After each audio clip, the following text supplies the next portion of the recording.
Hello and welcome everyone to another SODAX podcast with radFi. Today with me is Scott Smiley, the co-founder of radFi. We're going to talk about Bitcoin native AMMs. We're going to talk about going cross-chain with SODAX. First of all, Scott, welcome to the podcast. Happy to have you here. Tell me, how is it going? Good. Thanks for having me here, David. Excited to talk. Excited to talk as well. This is a cool one because we're talking about the orange pill. We can tell from your background. It's the puppet. It's the orange big B. I've been waiting for this a long time myself, and it seems like SODAX and radFi have come together to bring. Is it the fastest native Bitcoin cross-network trading experience in production? Yeah, I believe it is, and excited as well. I mean, we've been talking about this for a long time. Members of the radFi team, SODAX team, been brainstorming how we could collaborate, and I'm glad to be bringing this to market together. Yeah, same. So, for people who haven't come across radFi yet, I know I have. I've been trading in the Runes trenches, or would I say virtual Runes trenches, that is. Can you give us the short version of what radFi is and what the original problem was that you set out to solve on Bitcoin? Yeah, definitely. So I guess a little bit of background. My team started paying attention to the Bitcoin ecosystem, and I would say early 2024, kind of poking around, looking to see where we could add value. When Runes launched in April 2024, we saw how terrible the trading experience was, right? We came from, other DeFi ecosystems we've been building in the space since 2018, and felt like we could deliver on building the best way to trade Bitcoin tokens, like directly on Bitcoin layer one, with as little compromises on trust as possible. And that's kind of where we landed. So I would say our current product is basically Uniswap of Bitcoin layer one. It's the trading experience you would expect from other DeFi ecosystems, but directly on Bitcoin with your Bitcoin wallet. Started off trading with just Bitcoin tokens, Runes specifically.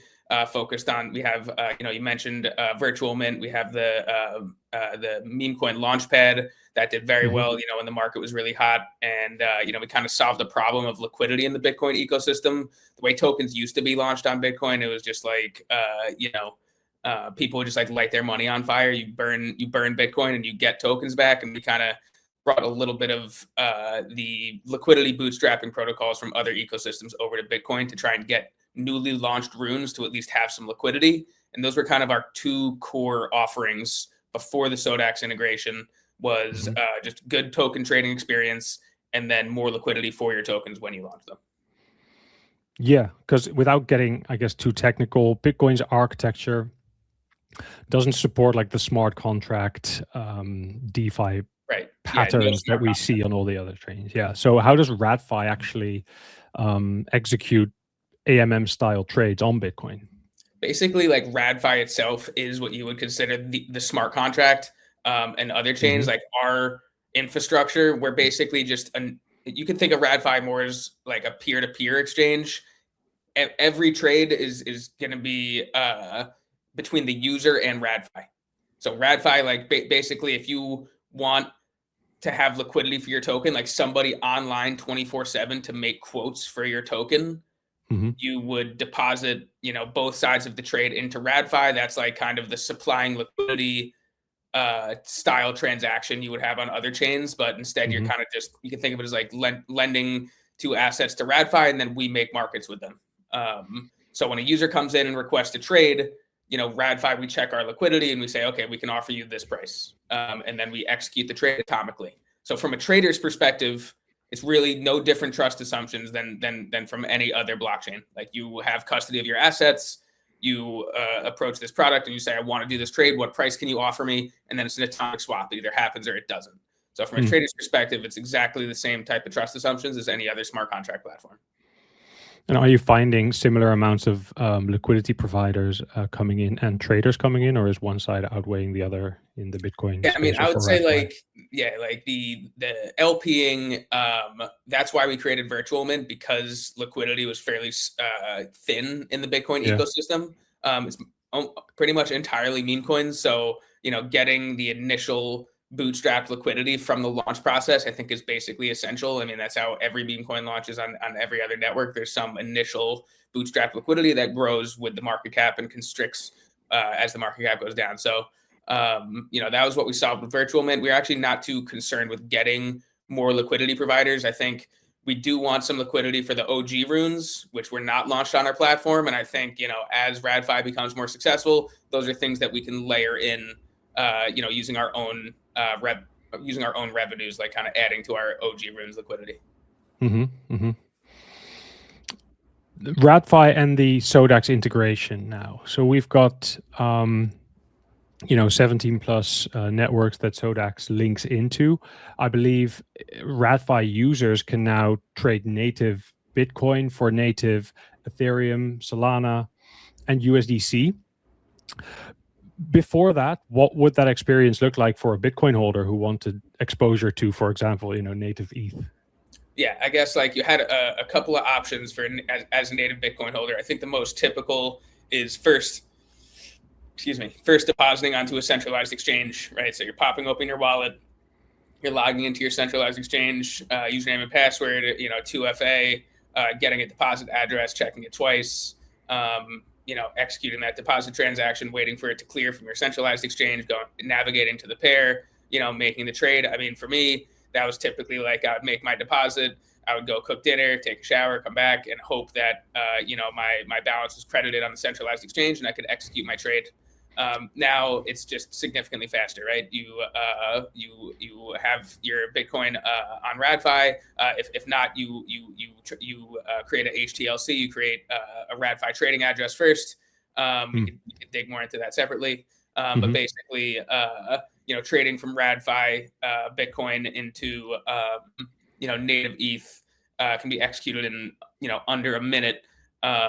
While the typical structure would take at least 10-20 minutes for your deposit to clear. Yeah and a lot more steps for that matter. I had a lot more steps. And the key detail, I guess, is that you're trading native assets on both of these sides. So Bitcoin on the Bitcoin network for ETH on the Ethereum network. There's no wrapped tokens landing in these users' wallets.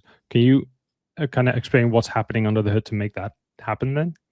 Sure. Yeah. So basically, working with you guys, right? So the SODAX kind of orchestrates that trade in the back end, but we have our users create, what is called an intent, right? So they say, I want to trade 1 Bitcoin for some amount of ETH. What can you do for me?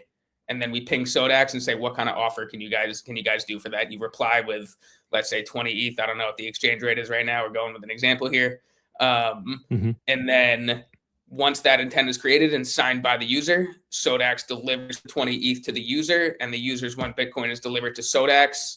And because of radFi's trading wallet infrastructure, where we know as soon as a transaction is broadcast, it can be considered final. There's no rolling it back. There's no canceling the transaction, no RBFing it, no double spending.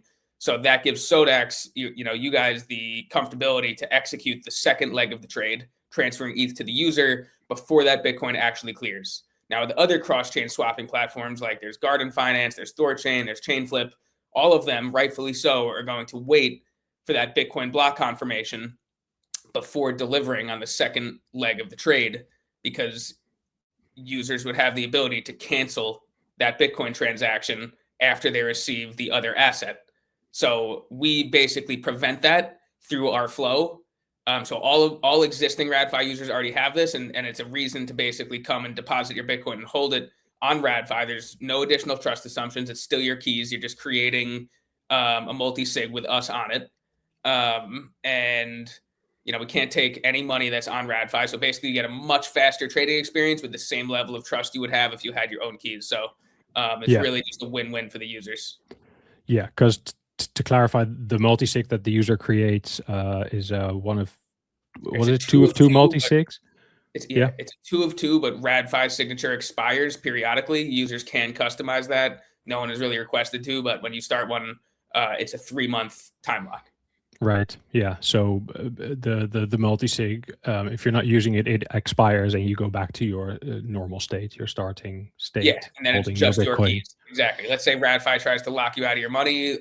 You wait 3 months and it's your keys again. Yep. Yep. And okay,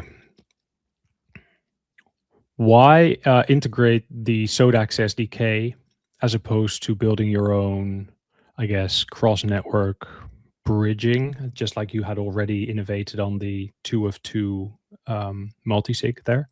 Yeah, great question. I think like we on our side of things, we're very much focused on trying to solve like specific problems for users, try to remove necessary clicks, trying to improve the DeFi user experience.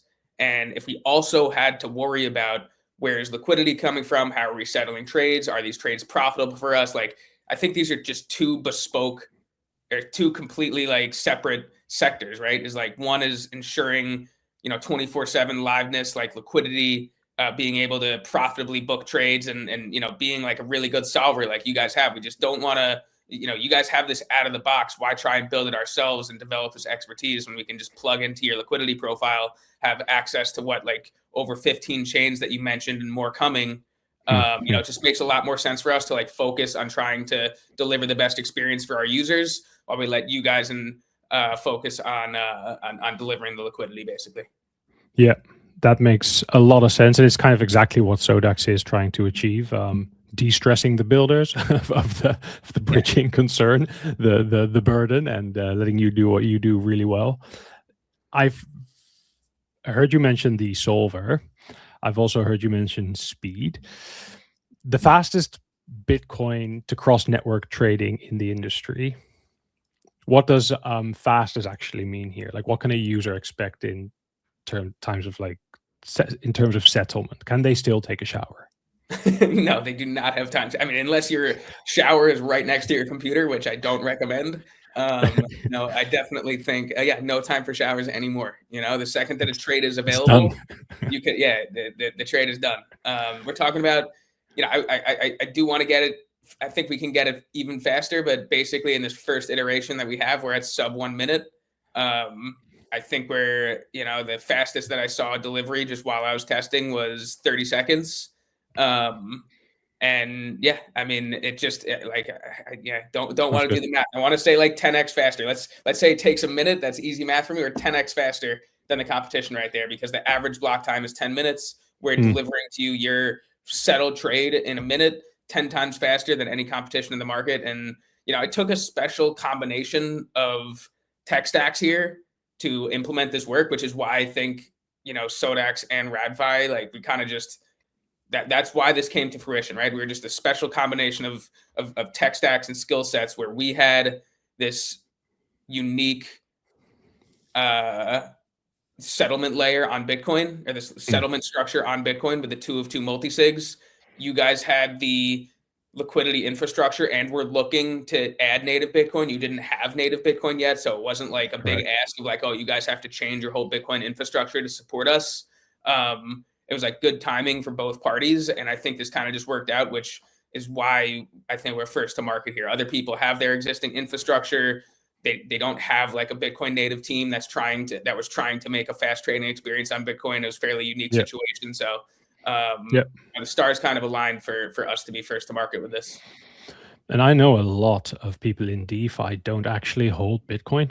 A lot of people, in the smart contract DeFi summer eras of farming, AMMs, wherever that went, like myself, never held Bitcoin until I went on to radFi and actually got my hands on it Yeah, I mean, because of let's bring Bitcoin to more people on crypto Twitter, right? I mean, I feel yeah, like every time the market drops like 10% or something, someone puts out a poll of like how much of your portfolio is in BTC, and like consistently, nobody has any Bitcoin, and I think a lot of that is the user experience around Bitcoin as an asset. I mean, it's basically like the only way to comfortably hold, that it's not integrated into your crypto experience. It's mm, like this completely segregated thing that you have to manage separately. You need like an exchange account or cold storage ledger that you never touch. Right? It's just not integrated into the rest of your portfolio. You don't have that unified experience, and I think that's really what this SODAX integration is, just a first step towards building a better experience for Bitcoin, the asset. From a user experience, what does this look like in the radFi app now? Like someone comes in with Bitcoin or without Bitcoin. Let's say they So, come in with Ethereum. What do they see and what do they do? sure, yeah. So if you're coming in with Ethereum, I guess yeah. If you're coming in with Ethereum, you connect your EVM wallet, right? We support Rabi, MetaMask, like all the main EVM wallets, and then you connect that wallet, and you will need a Bitcoin wallet as well. We support Xverse, OKX. Like if you want to end up with Bitcoin, right? You're swapping ETH to Bitcoin. Xverse, OKX, Unisat. Those are all the main Bitcoin wallets. You'll connect that as well. It'll automatically create a radFi trading wallet for you through that process. And then you'll swap ETH for Bitcoin, and you'll see the Bitcoin land in your account in about a minute, as I was saying during testing. And then you'll have. What if I only ever want to? Not wrapped. Yeah, go ahead.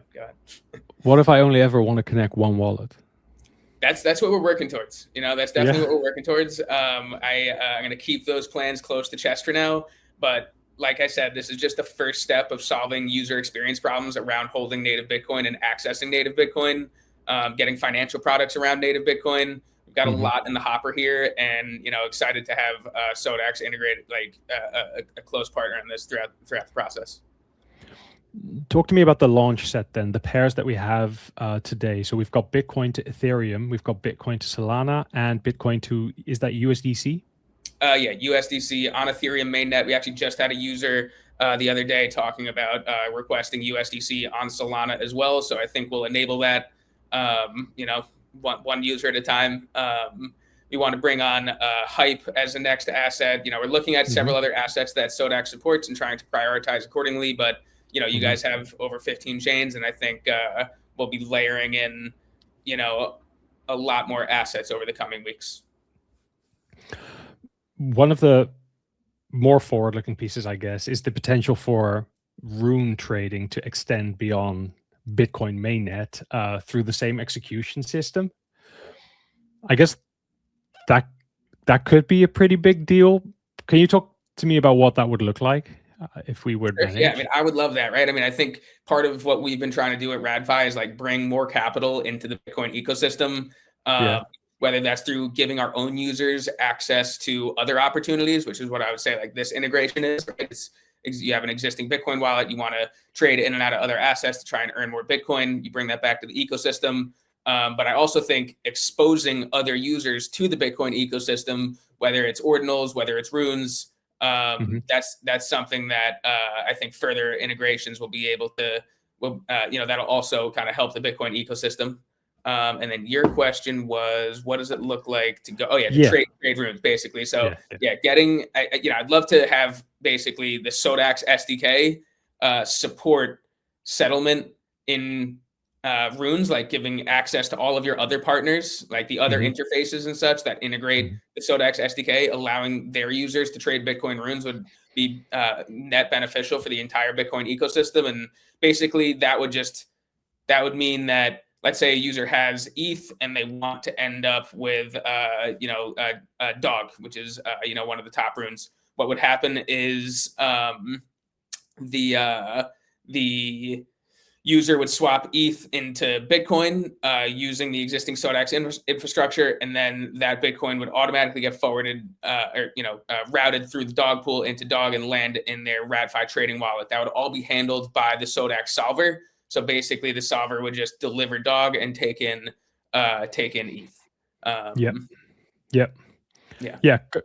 Which on the SODAX side, like this integration also opens the door to making native Bitcoin, and in a potential far future native dog to all the other like builders who are building with the SODAX SDK. It's bringing native Bitcoin to the SODAX ecosystem for the first time, and radFi is essentially the infrastructure partner that's doing that. That's bringing that to us. So it's tit for tat, as you could say. Like, we're very happy and proud that we found such an eloquent way of bringing native Bitcoin into SODAX. And every time we bring something new, it kind of extends to everyone building with SODAX already. So there's apps who have built with SODAX, and they will now have access to native Bitcoin routed through the radFi infrastructure. What does that mean for you guys? Yeah, I mean, I look at it as another way, like another funnel of users into our platform, right? Like we only directly benefit, like in terms of monetization when people are trading on our UI. But how do we get more people into our UI is more integrations, more SODAX integrations of people selecting the fastest route for Bitcoin, right? Like you want the fastest route, it's going to land in a radFi trading wallet. So you're going to be able to see that Bitcoin balance you have. The place that you do that is going to have to be on radFi, right? So that brings users into our platform, and you know, we're able to offer future more products to them as well. So I view this as like a major increase in our total addressable market, and you know, how we grow our user base. Yeah, because us building together has obviously been like mutually beneficial, I'd say. Right. There's upside for both here. For other Bitcoin native builders, like what could you share with them about the integration process with SODAX? Was it harder than expected? Was it easier? Yes, What should terribly difficult, and you were probably the worst person to work with throughout the entire process. A lot of smiles on this podcast, but not behind the scenes. Let me tell you. Tell me the worst moment. Obviously, it was great. You know, like I think you guys are very AI forward, which has been helpful. Like the MCP server and the docs are very well organized, so our engineers were able to dive in and execute relatively quickly. With you know, I think like the only time we really needed day-to-day communication is in that final 10% of work, which is kind of always how it goes, just like ironing out any bugs. And both sides are, you know, have been responsive. You know, our engineers to yours, and vice versa. You know, so I think it's been a fairly smooth process. I mean, I've been in the space for a while, and working cross organization is always difficult. 2 different PMs, you know, like plenty of cooks in the kitchen, and you know, trying to make sure everyone is in sync and not getting blocked by other people's work. And I would say it was fairly smooth. You know, it blew away my expectations. That's actually very nice to hear, Scott. Even though it was such a struggle, you said before. No, but that's just jokes. Scott and I didn't actually talk about the integration amongst each other, because that's not what I'm here for. I did, however, help set up our builders MCP server, which users are building with.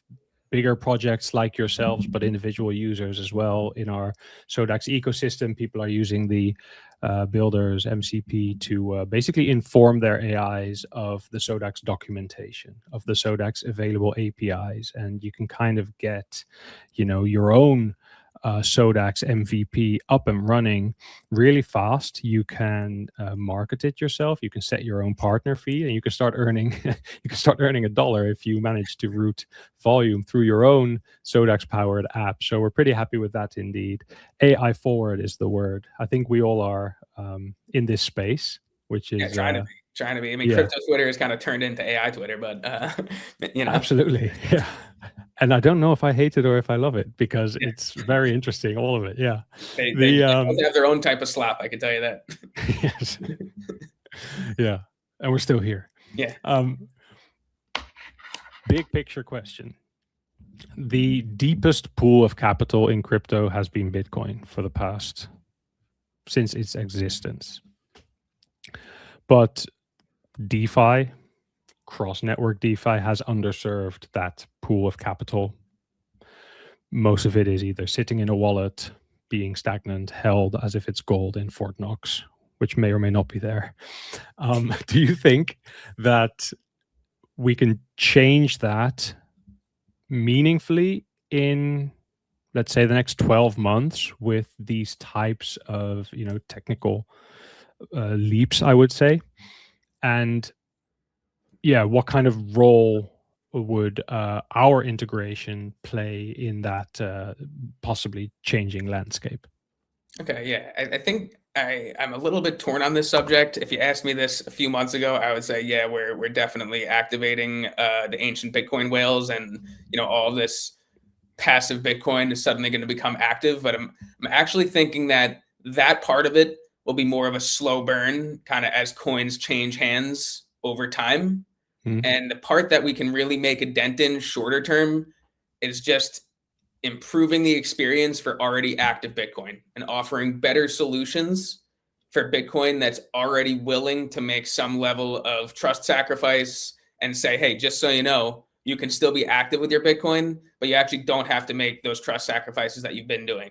I'm talking about like, you know, those who are active with WBTC, those who store a lot of their BTC on exchanges, those who trade into risk on and risk off environments and are fairly active with their Bitcoin. Like, I think there's a clear demand.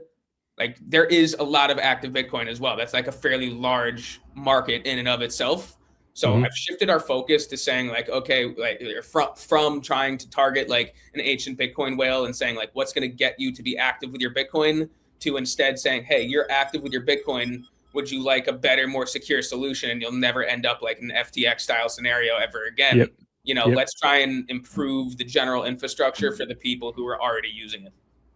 Yeah, and there's a lot of them as well, right? That pie is not It's not like I'm small. shrinking my TAM aggressively here, you know? Like, yeah, I get it. There's like a ton of passive Bitcoin and like the, you know, over $1 trillion worth. But like saying I'm going after this $1 trillion market of ancient Bitcoin whales, half of which might be dead, you know? I mean, it's just not very compelling. And I think like there's a lot more direct markets we can go after that have proven to exist with fairly active participants looking for new and better solutions.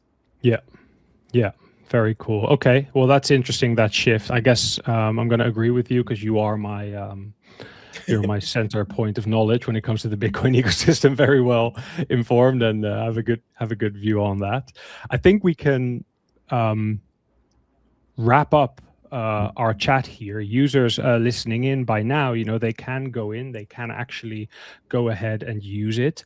radFi on the one side, Bitcoin native AMM, executing trades entirely on the Bitcoin network, and then this SODAX integration, which basically enables what we dare to say are the fastest native Bitcoin to cross-network trading available today, starting with Bitcoin to Ethereum, Solana, and USDC, both ways. No wrapping, no bridging. Anything you'd like to add to that before I start belting out links and URLs? Yeah, I think the last thing I'd want to highlight is there's one more integration we're doing with you guys that I'm excited about. It's a little unique. It's the BTC to BUSD. So BUSD is also a stablecoin that we operate at radFi, and it's a rune.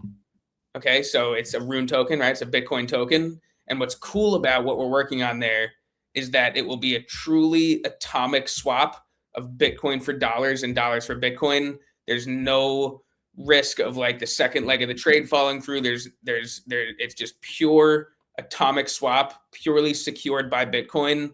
Low slippage, you know, deep liquidity on Bitcoin layer one for Bitcoin against dollars. That's also going to be a first.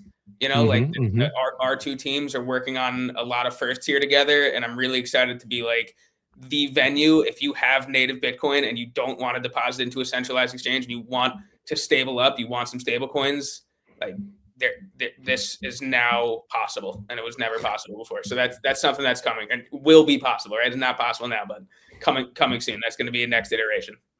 Yeah. So I was going to ask, and you just mentioned it towards the end. If you want to stable up, there has been no other way prior to do that without leaving Bitcoin. Without leaving Bitcoin. Now this is like dollars landed in your Bitcoin wallet, secured by Bitcoin, tracked on Bitcoin, all the same network, just like one layer, you know, orange chain, orange coin, and no other trust assumptions out there. So that's something I'm pretty excited about as well, just from you know, a user standpoint, something that I would want to use. You know, like when I talk to people and I'm like, hey, when you want to sell Ethereum for USDC, like what do you do? Like the obvious answer is that go to Uniswap, CowSwap, like some type of DEX.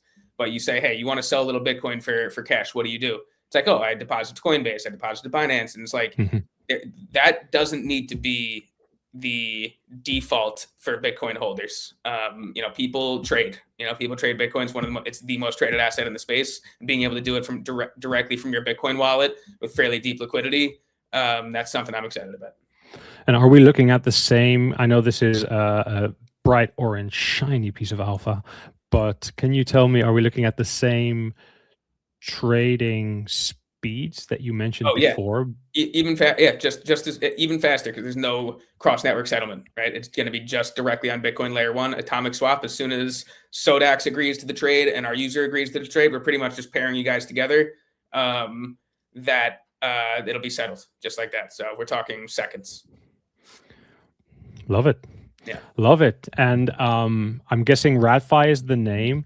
app.radfi.co, or just go straight to radfi.co today to hook up your wallet and try out those fast trades in and out of native Bitcoin.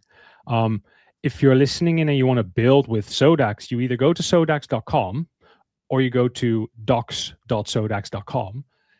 If you're an AI and you're listening in, you go to builders.sodax.com and you hit up that MCP server, and it'll funnel you straight into the right documentation and APIs that you need. Socials, Scott, the radfi handle on X, I love it. radfi_BTC, yeah, that's the one.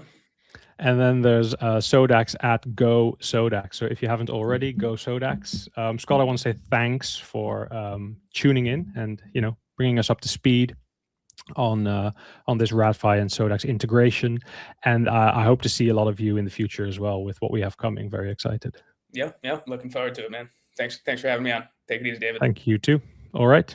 Bye. Cheers. Bye, like, and subscribe, and have a good one.